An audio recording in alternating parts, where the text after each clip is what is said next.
Mesdames, Messieurs, bonjour et bienvenue à la suite de notre programme spécial Syrie. Spécial Syrie, c'est une série de productions sur le pays de Bachar al-Assad.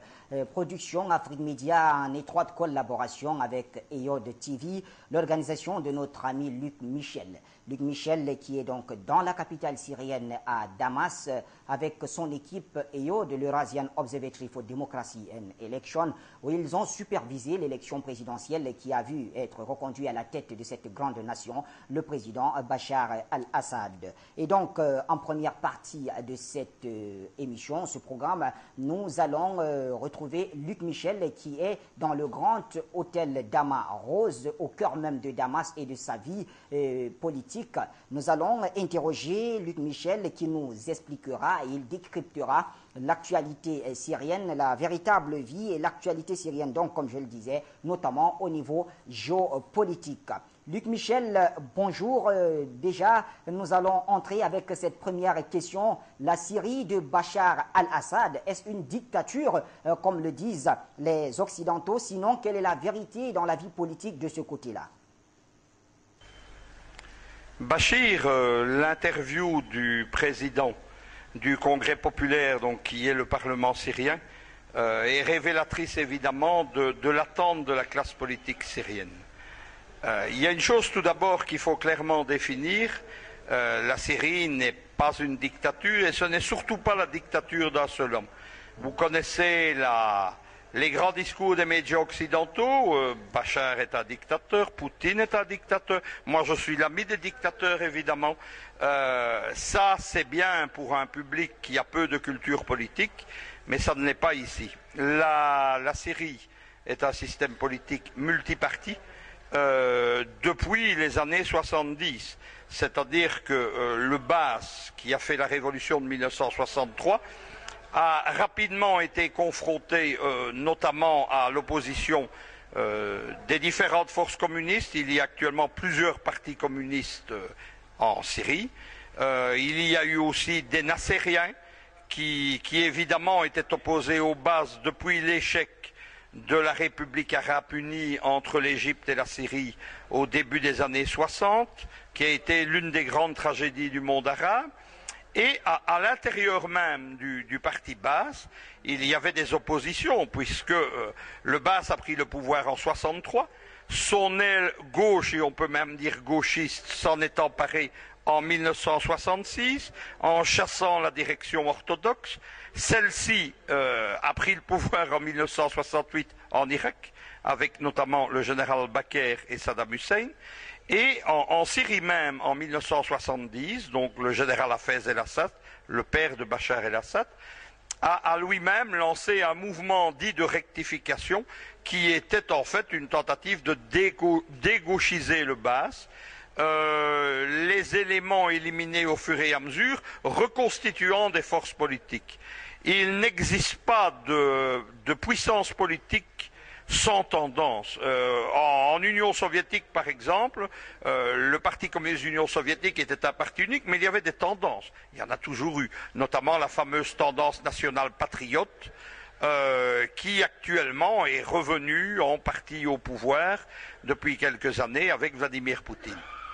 Donc ici, c'est rapidement constitué un système politique complexe qui est basé autour d'un front national progressiste. C'est un système qui est copié de l'ancienne Allemagne de l'Est, où il existait, on l'ignore le plus souvent, mais d'autres partis que la SED, avec notamment en associant des nationalistes, des nasseristes, des communistes. C'est jusque le début des années 2000 et l'arrivée au pouvoir de Bachar el-Assad, ça a été le système qui notamment constituait le Parlement syrien. La société civile également joue un rôle important dans le cadre d'un système de ce type parce qu'elle est directement représentée au Parlement. À partir de 2000, Bachar el-Assad a mis en route un mouvement de modernisation qui a plus ou moins bien marché jusqu'à la crise de 2011. La crise de 2011 a été l'occasion de moderniser le système. D'autres partis que ceux du Front national progressiste ont été légalement autorisés. Ils ont participé aux élections. Et paradoxalement, la grande crise de 2011, la guerre civile importée par les Occidentaux, la tentative de révolution de couleur violente, ultra-violente qui a eu lieu en Syrie, a contribué à développer la vie politique légale. C'est-à-dire qu'un certain nombre de partis dits d'opposition patriotique, dont un des partis communistes, celui de Quadri, qui a longtemps été considéré comme l'homme des Russes, eux sont arrivés dans une majorité gouvernementale et dans une majorité au Parlement. D'autres partis qui n'ont pas soutenu le gouvernement, mais ont joué un rôle patriotique et donc sont aussi représentés au Parlement. Il y a notamment des partis kurdes, puisque vous savez que dans le nord, à la frontière turque, se pose le problème d'un des Kurdistans. Il y a 3 Kurdistans. Il y a le Kurdistan turc, en Turquie évidemment. Il y a le Kurdistan irakien, qui est quasiment autonome depuis 2003, et il y a le Kurdistan syrien. L'événement donc qu'a été l'élection de Bachar el-Assad suivant la nouvelle constitution, c'est-à-dire une élection sur un système de multicandidature, va développer la vie politique en Syrie. On parle déjà d'un remaniement gouvernemental. On parle évidemment de choses, c'est une bonne chose pour la Syrie, parce que ça va notamment donner de l'air à la vie politique et de l'air à la société. Voilà, Luc Michel, restons tout de même sur cette question, parce que vous me laissez là sur ma faim. En clair, Bachar al-Assad, un dictateur ou alors un leader qui veut ramener la paix dans son peuple. Et puis, quelles sont les tâches qui l'attendent aujourd'hui, après cette victoire à la présidentielle du 3 juin?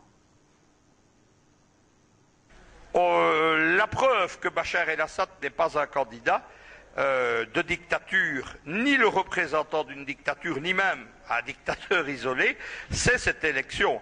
La majorité des Syriens, dans un contexte difficile, l'ont choisi, et la majorité des Syriens de l'étranger, qui ont été votés dans les ambassades, alors que l'opposition soutenue par Washington, Paris et Londres appelait au boycott.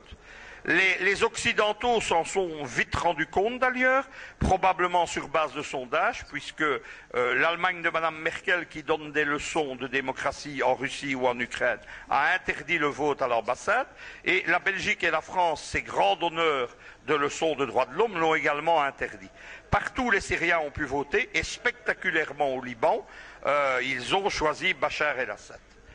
La tâche du futur gouvernement, elle est assez simple, et la tâche de Bachar el-Assad, c'est d'une part de gagner la guerre, c'est pas encore fait, on en est loin, achever de nettoyer les villes, il y a encore des problèmes, même à Bagdad, il y a encore des cellules terroristes, il y a notamment la dernière grande ville syrienne qui est aux mains de l'opposition djihadiste, qui est Raqqa, où règne là une véritable dictature, un terrorisme effroyable, des tortures, des exécutions sommaires, avalisées par l'Arabie saoudite, qui est la grande alliée des États-Unis, qui est une monarchie obscurantiste où les droits de l'homme sont totalement niés et où les droits de la femme n'existent pas, et bien entendu soutenue par les Occidentaux.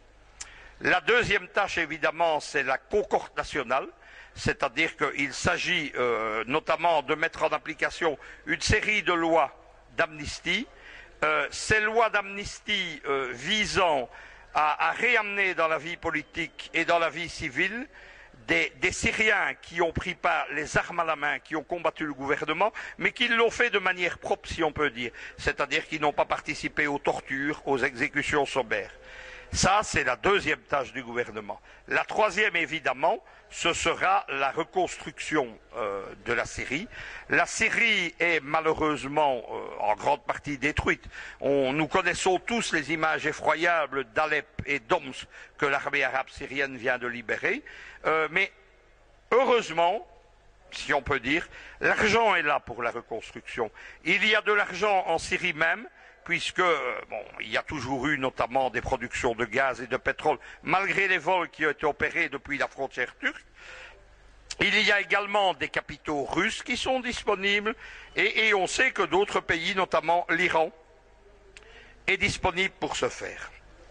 Lorsque vous voyez les pays qui sont prêts à financer cette reconstruction, vous voyez aussi l'axe géopolitique qui explique que Bachar el-Assad a pu mener cette guerre et être au port de la victoire. Voilà, Luc Michel, venons-en au cœur même de votre analyse, puisque là, vous semblez parler de la Syrie comme un cas d'école géopolitique. Quel est le rôle de la géopolitique, selon vous, dans cette équation syrienne? La géopolitique de la Syrie est, on peut dire, exemplaire. C'est-à-dire que l'on voit un ensemble de pays qui forment un axe. C'est un axe Moscou, Damas évidemment. Il y a également un axe Téhéran-Moscou, dont les politiques sont parfois coordonnées, mais parfois ne le sont pas. C'est ça la particularité, c'est-à-dire que ce sont deux axes, deux pivots qui expliquent la résistance syrienne, qui expliquent que l'armée arabe syrienne s'est maintenue, a mené la victoire. Et le troisième axe, il est lié à l'alliance avec Téhéran, mais il va vers le Liban, c'est l'alliance avec le puissant parti milice, le Hezbollah. L'alliance avec Moscou, évidemment, elle est traditionnelle depuis la fin des années 60. Moscou, mais c'était alors l'Union soviétique, était déjà l'allié principal du général Hafez el-Assad, le père de Bachar, celui qui a mené la révolution de 1970. On voit là le classique de la géopolitique, puisque les régimes bougent, mais les alliances et les axes géopolitiques restent. Le Moscou de Poutine, qui n'est plus le Moscou soviétique, continue la même politique. Il y a à l'attaquer la grande base russe de Tartouse. Un des buts de l'agression occidentale, c'est de chasser les Russes de là-bas. C'est la seule base dont dispose encore la flotte russe en Méditerranée. Elle est importante puisqu'elle est au large des côtes israéliennes, palestiniennes et arabes. Et il ne faut pas oublier une chose, c'est que suite à l'erreur capitale géopolitique de Medvedev, qui a laissé détruire la Jamaïria de Kadhafi, la Russie n'a jamais disposé de sa seconde base qui aurait dû être ouverte en 2012 à Benghazi. Donc l'axe fonctionne très bien. Il est important puisque la Russie dispose d'un droit de veto au Conseil de sécurité des Nations Unies. Elle empêche donc toutes les manœuvres américaines, françaises et britanniques contre Damas. Et elle fonctionne également d'une façon encore plus importante, puisque Moscou étant lié à la diplomatie chinoise, elle apporte également le veto ou l'initiative, dans certains cas chinoise, au service de Damas. Le deuxième axe, évidemment, c'est avec Téhéran. C'est aussi un axe traditionnel depuis la fin des années 70. L'alliance a commencé lors de la guerre Iran-Irak. Et elle est aussi importante, elle démontre aussi les fondements de la géopolitique de la même façon. Les régimes ou les idéologies en géopolitique comptent peu.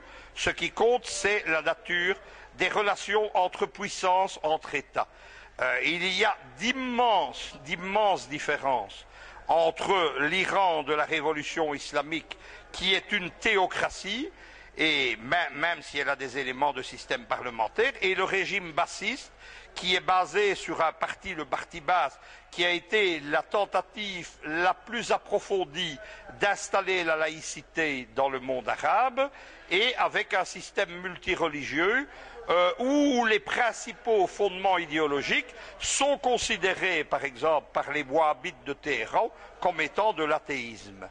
L'axe permet, c'est un échange de bons procédés. Il a évité à Damas d'être isolé. Il lui apporte des moyens importants, logistiques, de l'armement. Et en échange de cela, l'Iran aussi n'est pas isolé, et notamment des communautés chiites du Liban. Et on en arrive au troisième axe, qui est l'alliance entre Damas, le parti Baas, et le puissant parti milice Hezbollah, qui est dans la ligne idéologique iranienne. Cette alliance va très loin, puisque au Liban, ils ont formé un front électoral qui regroupe le Hezbollah, donc une formation pro-religieuse de type iranien, le parti Baas syrien, donc qui est la branche syrienne du parti Baas transnational, dont l'autre branche est la Syrie. C'est une organisation internationale qui dépasse les frontières et où chaque pays est un commandement régional. Enfin, dans cette alliance, il y a certains partis chrétiens, Donc on est tout à fait dans ce qu'on appelait dans l'Allemagne des années 30 un front transversal qui dépasse les idéologies et qui repose sur des intérêts politiques et idéologiques.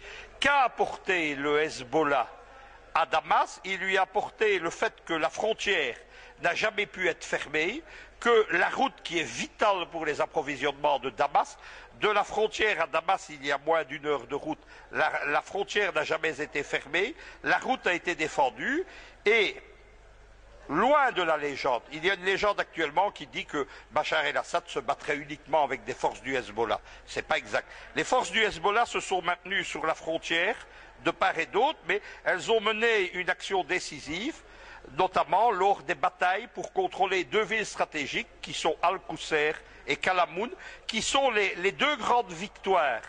Al-Qusair déjà dès le mois de juin 2013, qui ont été les grandes victoires de Bachar el-Assad et qui ont, je dirais, apporté l'amorce de la victoire militaire. Qu'est-ce que reçoit en échange le Hezbollah? Mais c'est très simple. C'est dans l'autre sens des lignes de communication politique, d'approvisionnement. Le Hezbollah est aussi une armée politique et donc ce sont les lignes d'approvisionnement avec l'Iran, avec Téhéran.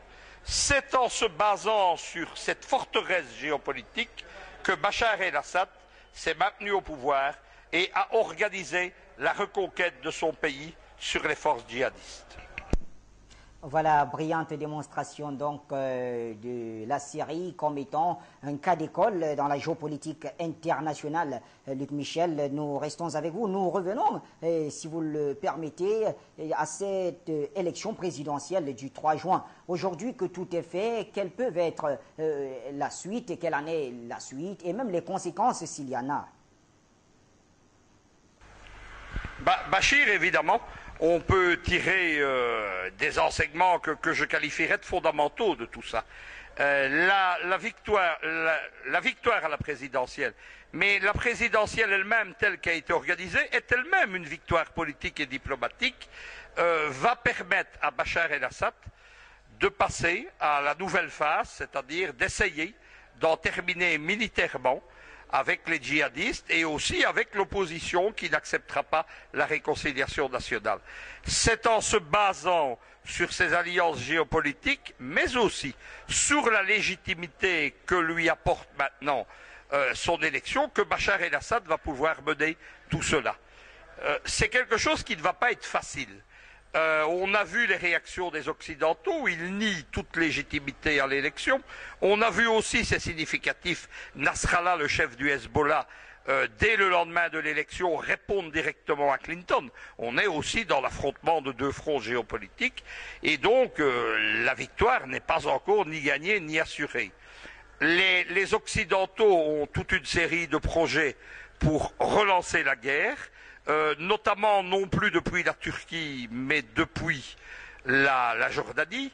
On voit évidemment, depuis le début 2011, de la déstabilisation de la Syrie, le panorama politique, le panorama militaire, tout ça a beaucoup évolué. Le Qatar, par exemple, qui jouait un rôle fondamental, ne l'a plus depuis la destitution du cheikh du Qatar précédent. C'est son fils qui est totalement dans la ligne américaine qui lui a succédé.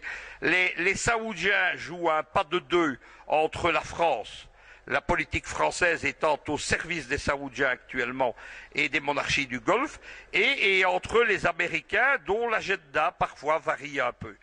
Le Liban, qui aurait dû, c'était un des buts, être totalement déstabilisé par la guerre. On a essayé d'importer la guerre de Syrie au Liban, ça n'a pas marché. J'étais venu il y a un an dans des conditions tout à fait différentes. La situation était tendue au Liban, dès Beyrouth, dès les zones de frontières, ça s'est terminé, et la situation à Damas même n'est plus pesante comme elle l'était. On se déplace sans grande sécurité, on peut aller totalement librement dans certains quartiers de la ville, mais il y a encore des poches terroristes qui sont réduites. On entend encore tirer au mortier, le jour, la nuit, on entend des tirs, mais les terroristes n'ont plus aucune chance de s'emparer. Ils ont perdu la bataille de Damas, ils ont perdu la grande bataille des villes, Latakia, Homs, Alep, qui sont libérées. Il reste maintenant évidemment le grand problème, c'est de la frontière nord-est, la ville de Raqqa et le problème de la Jordanie. Bachar el-Assad sait qu'il peut compter sur l'appui russe, sait qu'il peut compter sur l'appui iranien, sait qu'il peut compter sur l'appui du Hezbollah, mais surtout, aujourd'hui, il est devenu incontournable. Celui que l'on voulait à Genève II honteusement mettre de côté ou chasser du pouvoir est à la fois l'alpha et l'oméga de la politique syrienne. C'est avec lui qu'il faut discuter et bien entendu, c'est avec lui en tant que président et en tant que gouvernement légitime. Voilà, Luc Michel, nous vous laissons le temps de vous déporter du côté du Parlement, le Conseil donc syrien. Et nous en profitons pour annoncer à nos téléspectateurs qu'ils auront un documentaire en large format donc sur la vie syrienne, la vie politique, socio-économique, anthropologique. Et puis nous irons au cœur de la Syrie profonde pour diffuser des documentaires très riches. Voilà, Luc Michel est déjà sorti de l'hôtel Dama Rose et il se dirige vers le Parlement où le président du Parlement va le recevoir dans cet entretien. Donc le Parlement syrien qui est aussi appelé Conseil du peuple ou Majlis al-Sha'ab qui compte 250 membres, c'est ainsi qu'on le présente. La Syrie étant une république avec un système présidentiel et un parlementaire monocaméral.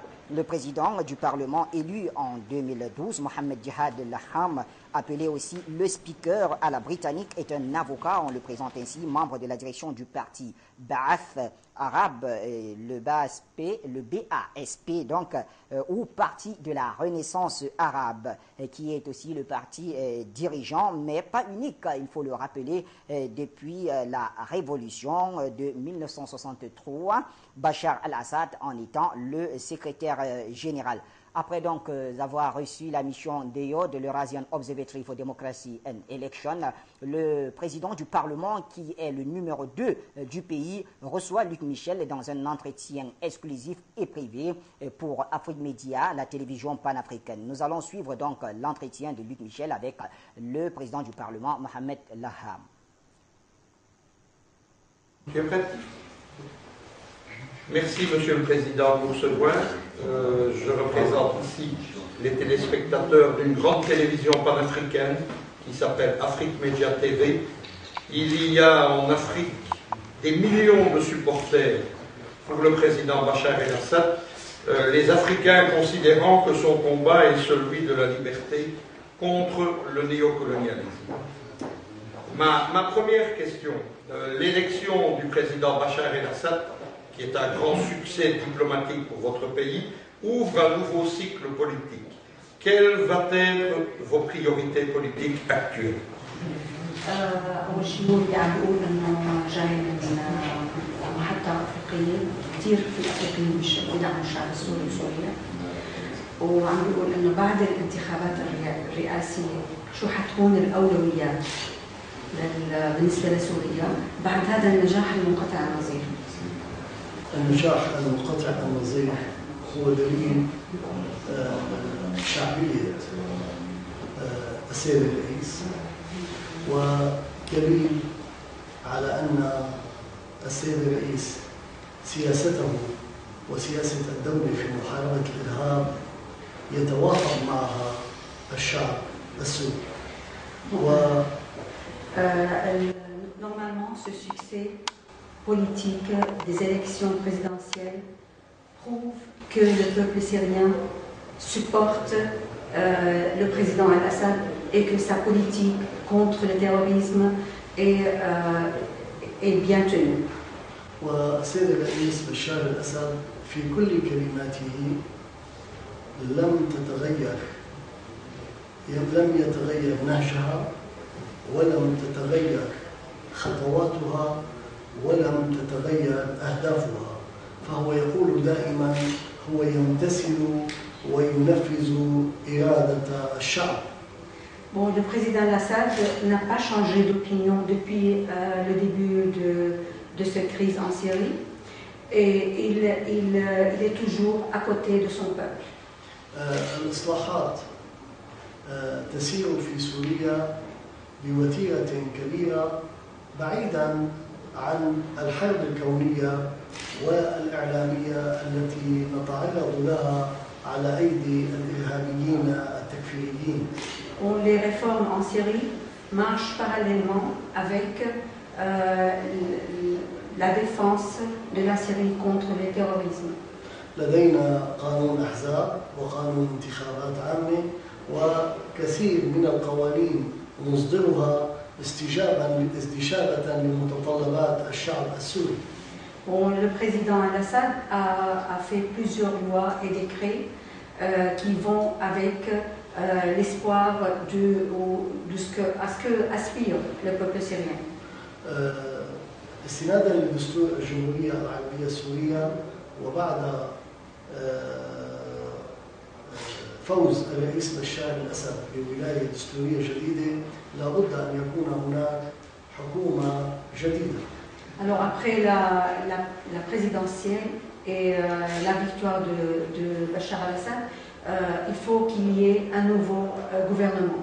وما يتطلبه الأمر من المحافظة على تقديم كافة الخدمات للمواطنين وتذليل الصعاب أمامه وبنفس الوقت محاربة الإرهاب. Et continuer ces réformes et donner tout ce que le peuple aspire et en même temps se défendre contre le terrorisme. وطبعا سوريا لن تغلق أبوابها أمام المواطنين السوريين الذين يختلفون مع الدولة السورية بالسياسة. La Syrie n'a jamais fermé ses portes contre ceux qui sont contre le gouvernement ou sont dans l'opposition. وتقوم بمصالحات حتى مع المسلحين وتسوي أوضاعهم. Et elle fait toujours des dialogues, même avec l'opposition armée, et elle veut le contenir encore dans le pays. شريطة أن يكون المسلحين من السوريين ولم تتلوث أيديهم بالدماء السورية. À condition qu'ils soient syriens, je parle des personnes armées, à condition qu'ils soient syriens et qu'ils ne sont pas criminels. لذلك أولوياتنا محاربة الإرهاب والحوار ومتابعة الإصلاحات. Alors la priorité, c'est c'est combattre le terrorisme, la réforme et encore le dialogue aussi. Le dialogue, combattre le terrorisme et les réformes. Venons-en à la situation militaire. J'étais venu à Damas il y a un an. La situation était très tendue. Nous nous déplacions avec des gardes armés. On voyait des bombes qui sautaient un peu partout. Depuis, l'armée arabe syrienne a gagné des grandes batailles comme Al-Qousser, comme Kalamoun. Homs et Alep sont repris. Considérez-vous que le président Bachar el-Assad, que l'armée arabe syrienne sont en train de gagner cette guerre contre le terrorisme? منذ سنة عندما أتينا إلى هنا كنا نتحرك بصعوبة بمرافقة حرس إلى آخره، ولكن بعد أن ربحتم المعارك في قصي وبعض المناطق الأخرى، هل تعتقدون أن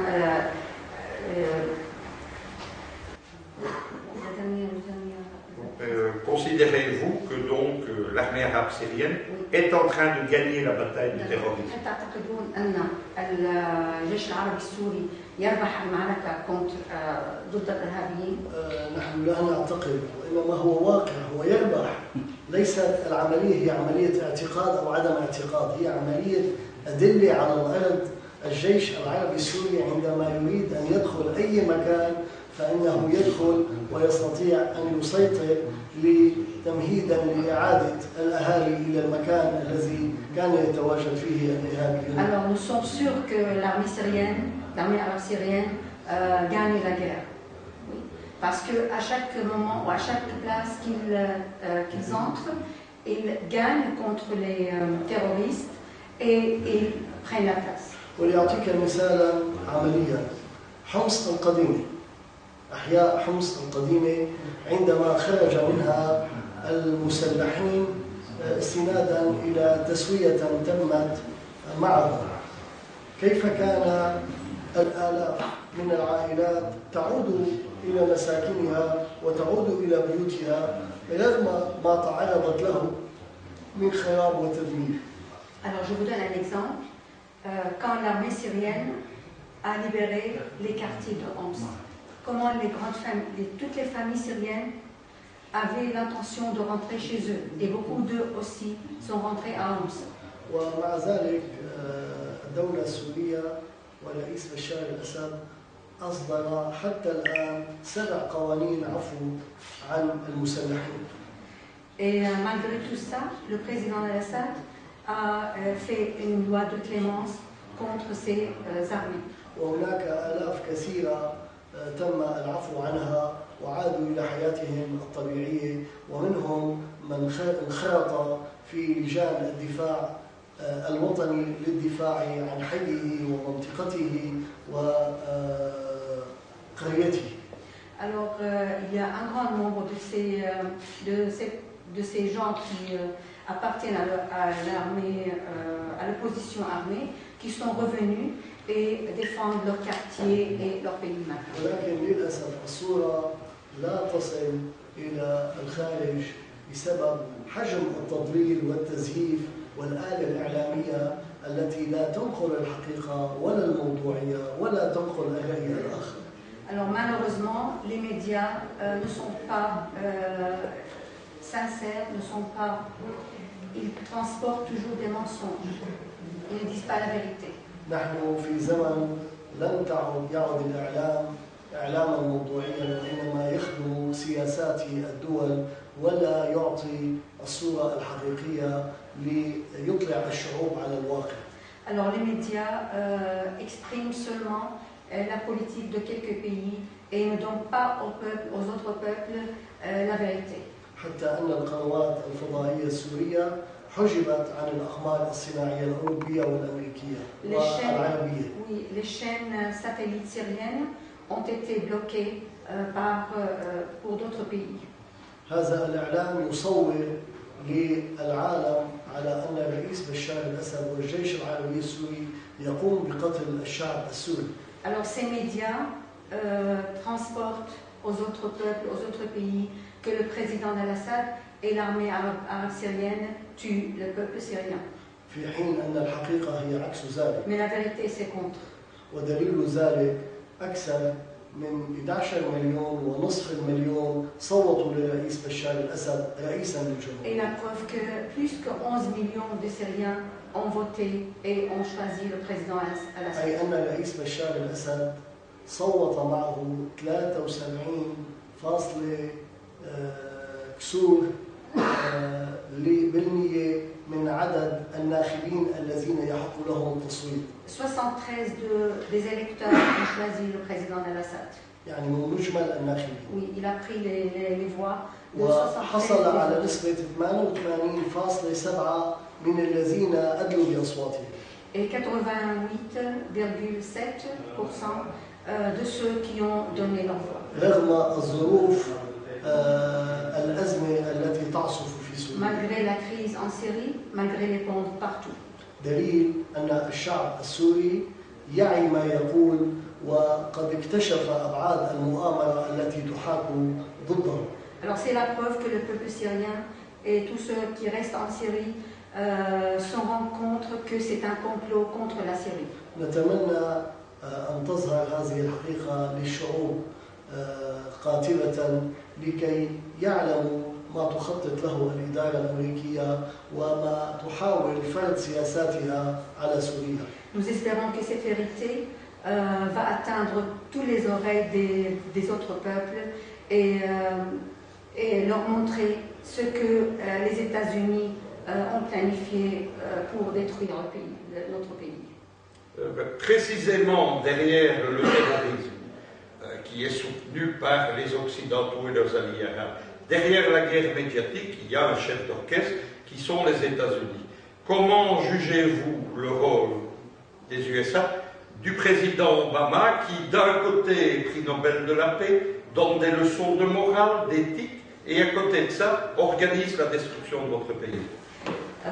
خلف كل هذه الحملات الإعلامية هناك قائد أوركسترا هو الرئيس أوباما. كيف تحللون أو ترون فوزه بجائزة نوبل للسلام وبجهة أخرى يحرض على الإرهاب في سوريا؟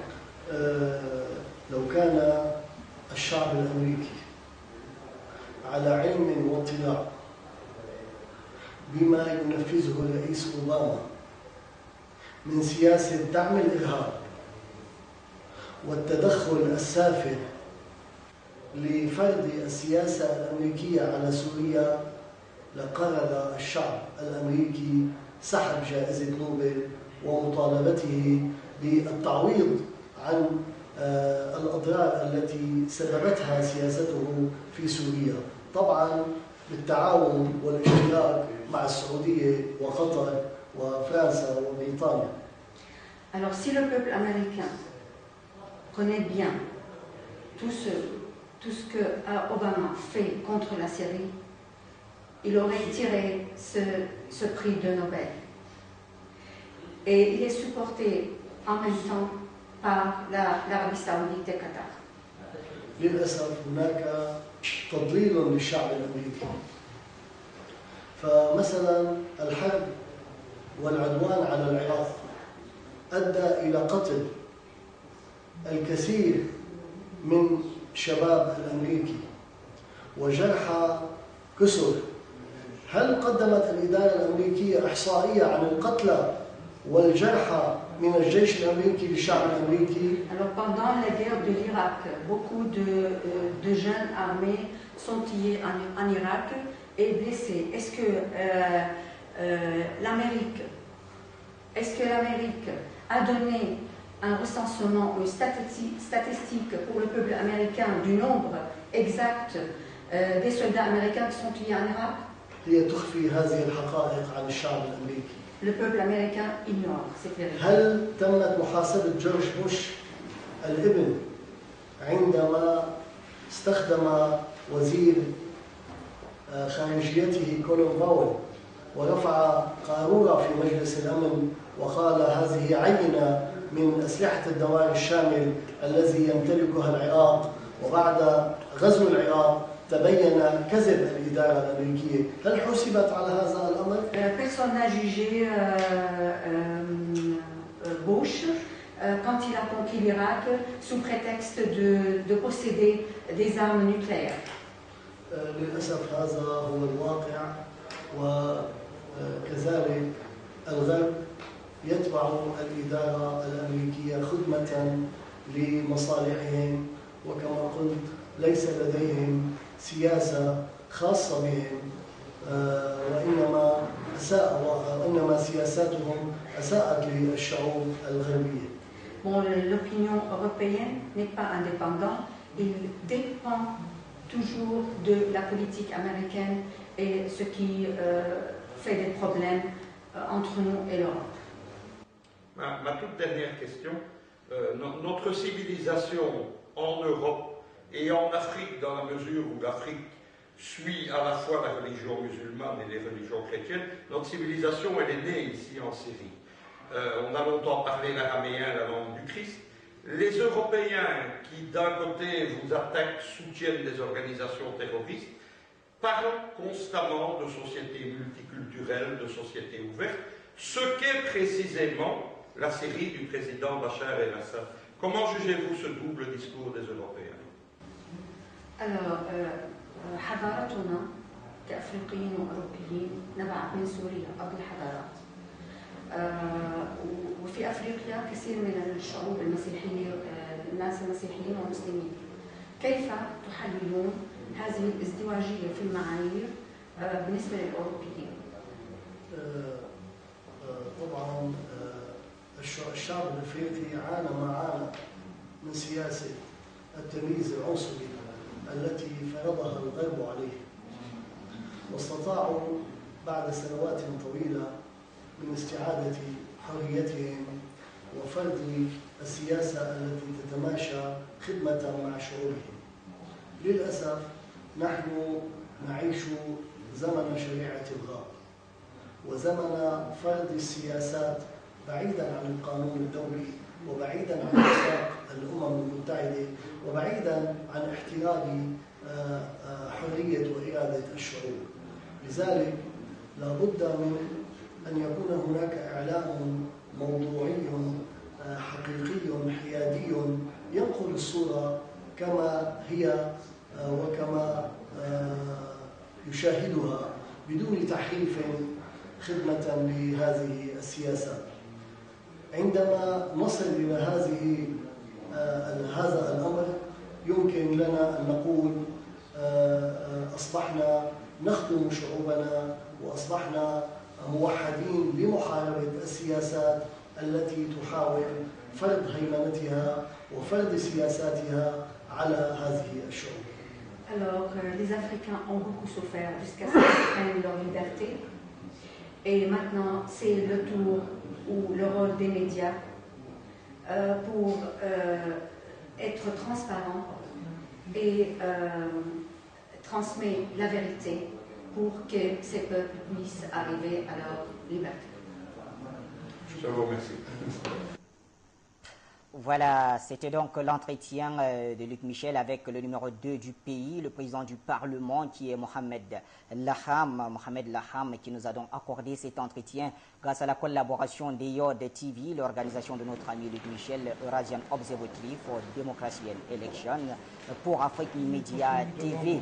Nous retenons de cet entretien que la priorité aujourd'hui pour le président Bachar al-Assad, c'est donc la lutte contre le terrorisme, les réformes et puis le dialogue avec l'opposition non armée. Notre ami Luc Michel qui sort d'ailleurs du Parlement, à qui on dit merci pour cet entretien qui est exclusif. Je le rappelle encore une fois, Luc Michel donc qui prend les marches pour sortir définitivement du Parlement. Il va reprendre son vol. Luc Michel, merci en tout cas pour tout le travail abattu de ce côté du globe, notamment en Syrie, à Damas, pour le compte de Yod et de Afrique Media Télévision. Nous, on va se quitter à présent avec cet autre clip dédié à la grandeur du président Bachar al-Assad par son peuple, grâce à cette fois-ci à la collaboration avec la télévision nationale syrienne. Bonsoir.